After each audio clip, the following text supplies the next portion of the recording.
Hello, नमस्ते साथियों। बच्चे, आपके अनुरोध पर मैं कुछ वीडियो जो है हिंदी में बना रहा हूँ।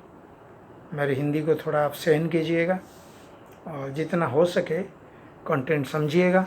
और ये कंटेंट आपको पूरक रूप में, सप्लीमेंट रूप में काम में आएगा एग्ज़ाम के लिए। और दूसरी चीज़ तो पढ़े होंगे, इसको भी आप उसमें शामिल कर लीजिएगा, थोड़ा बहुत जानकारी मिल जाए। हम आपको paper research and publication ethics के बारे में जानकारी देने चाहते हैं। ठीक है, जानकारी देने चाहते हैं। उसमें एक मेजर कंसेप्ट है database, different kinds of database.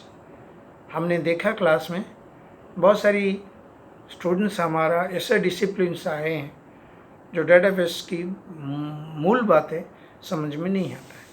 इसीलिए डेटाबेस की जो बैकग्राउंड है, बुक्स, जर्नल्स, उसके बारे में मैं कुछ आपको बताना चाहता हूँ। अभी जर्नल्स के बारे में बात कर रहे हैं। जर्नल या पत्रिका कह सकते हैं हिंदी में। जर्नल एक ऐसे प्रकाशित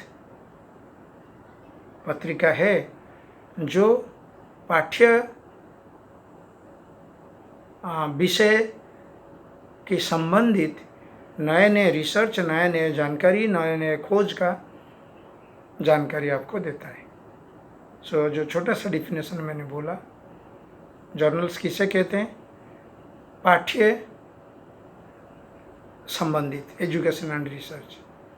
ओके, जो प्रकाशन है, जो नया जानकारी देता है, नया खोज के बारे में, नया शोध कार्य के बारे में। ठीक है ना, जो शोध चल रहा है या चल चुका है, ठीक है, उसके बारे में जानकारी देता है।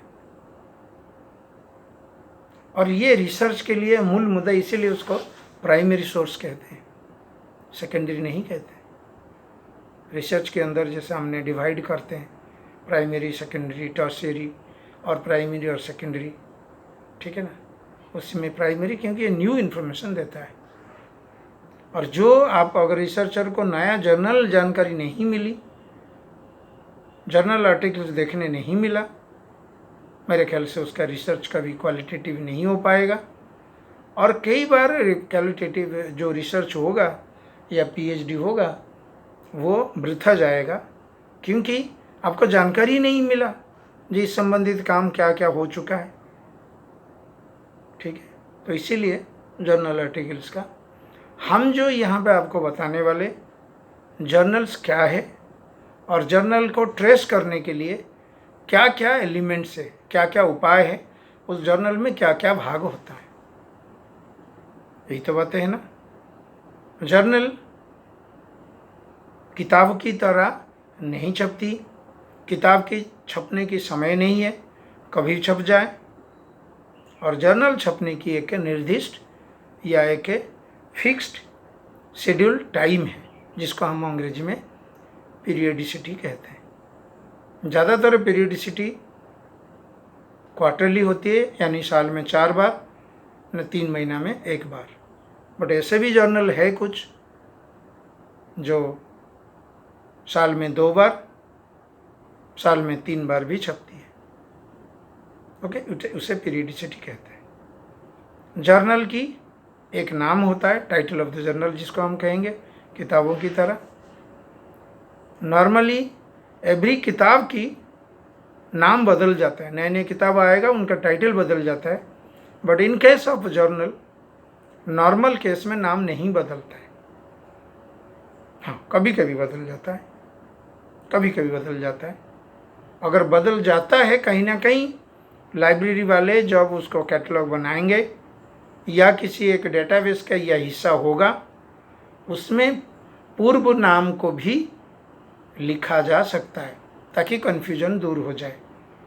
भाई पुराने नाम से इस तरह चल रहा था, अभी उसका फॉर्मरली, ब्रैकेट में फॉर्मरली इस तरह नाम चल रहा था। ठीक है, ये लिखना ज़रूरी है क्योंकि जो रीडर, पढ़ने वाले, उनको जानकारी मिले वो जर्नल नो मोर एग्जिस्ट, यानी पुराने जर्नल और छप नहीं रहे, क्योंकि उनके मन में बार बार ही गूंज उठेगा। वो जर्नल बहुत अच्छा अच्छा आर्टिकल्स छपाता था, वो परेशान होंगे, ढूंढते रहेंगे। ठीक है, ये हो गया नाम। दूसरे, उसमें एक पीरियडिसिटी होती है, जैसे कहा ये सबसे इम्पोर्टेंट बात है जर्नल को ट्रेस करने के लिए। जर्नल प्रकाशित होती है और जर्नल साल में अगर 4 बार छपती है, उसी साल के लिए जो होगा उसका वॉल्यूम नंबर दिया जाएगा। वॉल्यूम, ओके, पहला साल छपेगा तो volume 1, volume 1, volume 2, volume 3, volume 4। Volume जानकारी देता है कि कितना वर्ष पुरानी है। और अंक यानी इशूज, एक साल में अगर 4 छपता है उसको 4 अंक हम कहेंगे, इशूज कहते हैं। 1 2 3 4। 3 छपता है तो 1 2 3। तो जर्नल को अगर हम ट्रेस करेंगे, हो सके हम पूरे जर्नल नहीं ढूंढ रहे, जर्नल का नाम ले लो, ठीक है, और आपकी जो वांछित आर्टिकल है वो जर्नल का किसी वॉल्यूम नंबर का किसी अंक में होगा। वॉल्यूम को वर्ष कहते हैं हिंदी में। उसी वॉल्यूम का किसी एक अंक में होगा। तो आपको वॉल्यूम 3 और अंक 4, बस इतना जानकारी करते ही आप उसको ढूंढ सकते हैं लाइब्रेरी के अंदर, जहाँ पे प्रिंटेड वॉल्यूम्स हुआ करता था। आजकल तो मेरे ख्याल से जो डिजिटल इलेक्ट्रॉनिक प्रोविज़न हो गया, तो एक न टाइप करो सर्च में जाके, वो अपना आप में ढूंढ के बता देगा। आसानी हो गया। पहले ज़माने में आपको वॉल्यूम वॉल्यूम वॉल्यूम वॉल्यूम फिर इशू नंबर इस तरह ढूंढना पड़ता था। ये डिजिटल की कमाल है आजकल।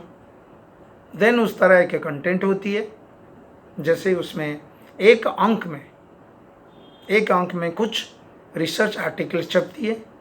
जैसे मान के चलो 10, एक अंक में 10 आर्टिकल छपती है। इसका मतलब क्या हुआ, उसी वर्ष में अगर ये 4 बार क्वार्टरली छपती है तो 4 अंक हुआ। एक अंक में 10 है तो 4 अंक में गुणा 4, यानी उसी जर्नल का एक वर्ष में 40 आर्टिकल छपता है। ठीक है, उसी तरह कितने साल से छप के आ रहे, ये भी तो है ना। एक तो एक वर्ष के बारे में बात कर रहे हैं, ठीक है। तो कई बार हमें पूरे जर्नल आर्टिकल को ढूंढना पड़ता था। हमने कर रखे, जर्नल्स आर्टिकल नहीं मिलता था। हमने अमेरिकन लाइब्रेरी जो और ब्रिटिश काउंसिल लाइब्रेरी जो कॉनॉट प्लेस में दिल्ली यूनिवर्सिटी जब थे, तो वहाँ जाते थे ढूंढने के लिए। आजकल तो आसानी हो गया। ये सारी चीज़ें डाटाबेस में काम आएगा बच्चे। डाटाबेस क्या है, किस तरह। तो कई बार क्या होता था, तो हमको अब उसी जर्नल में अगर हमने प्रीवियस इशूज, ठीक है नहीं, हो सके वो लाइब्रेरी में अभी खरीद किया, उसका जो पुराना वॉल्यूम्स, बैक वॉल्यूम्स कहते हैं, ठीक है, वो आपके पास है नहीं। अगर है ना, तो फिर हमने ए टू जेड एकदम से 10 साल पुराने को एक एक करके हम ढूंढते अभी तक आया करते थे। आजकल रिसर्च एक सेंस में आसानी हो गया जब से टेक्नोलॉजी, इंटरनेट, डेटाबेसेस कंसेप्ट आ गया, ठीक है ना। तो ये जर्नल की आर्टिकल्स 10 होते हैं।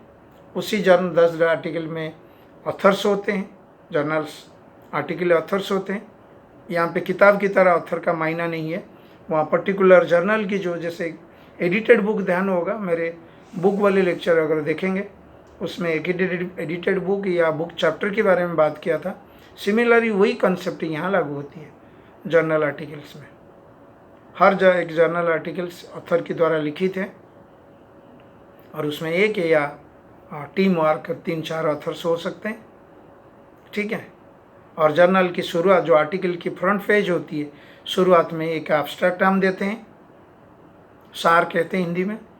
फिर बाद में पूरे आर्टिकल को फुल आर्टिकल या फुल टेक्स्ट कहते हैं।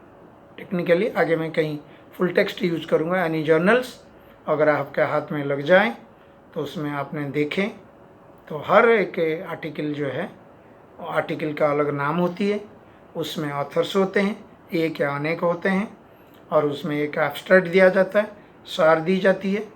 यानी एब्स्ट्रैक्ट मूलतः पूरे आर्टिकल 10 पेज के आर्टिकल ही नहीं पढ़ के, वो एब्स्ट्रैक्ट आप पढ़ेंगे, सार पढ़ेंगे, तो उसमें से ज़्यादातर आपको समझ में आ जाएगा ये आर्टिकल आपका काम का है कि नहीं, क्यों समय बर्बाद करेंगे पूरे आर्टिकल को पढ़ने के लिए, ठीक है ना।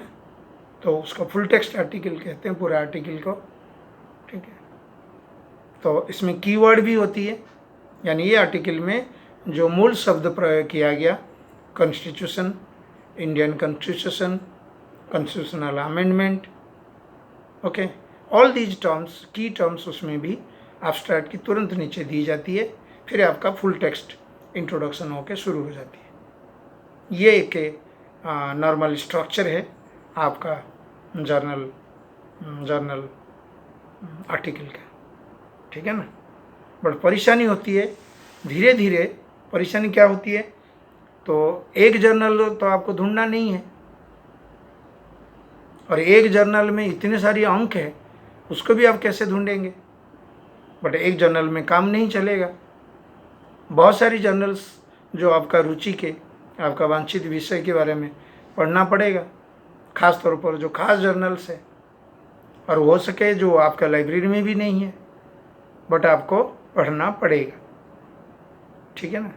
ये सभी को लेकर नया नया कंसेप्ट आपका ये कमी जो है वो पूरा हुआ होगा जब हम उसको कैसे ढूंढेंगे, कैसे ट्रेस करेंगे वो तमाम आर्टिकल को, वो तमाम जर्नल को जिनमें मेरे वांछित या टॉपिक जिस पर मैं रिसर्च करने चाहता हूँ या मैं कर रहा हूँ, constitutional amendment, the concept of constitutional amendment, okay, उसके बारे में जानकारी करने चाहता हूँ।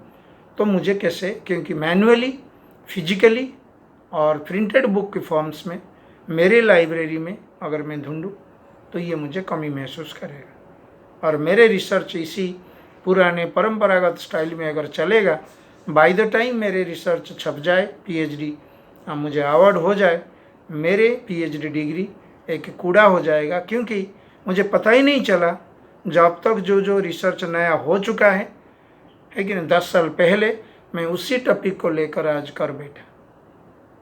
तो ये सबको मिला के आगे हम जो डिस्कशन करेंगे कंसेप्ट ऑफ डेटाबेस, तो उसमें से शायद ये कमी कुछ पूरा हो जाएगी। होपफुली मेरे वीडियो आपको अच्छा लगा होगा, आप ज़रूर देखिएगा यूट्यूब, मेरे हिंदी आप मैनेज कर लीजिएगा, और साथ ही साथ आप लाइक भी करें मेरा यूट्यूब चैनल का। Thank you.